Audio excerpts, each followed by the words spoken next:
نبينا طه المختار حي الهادي حي الهادي بأجمل لقاء صلى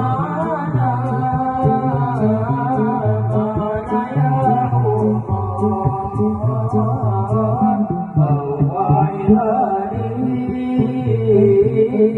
يوم المعادي نبينا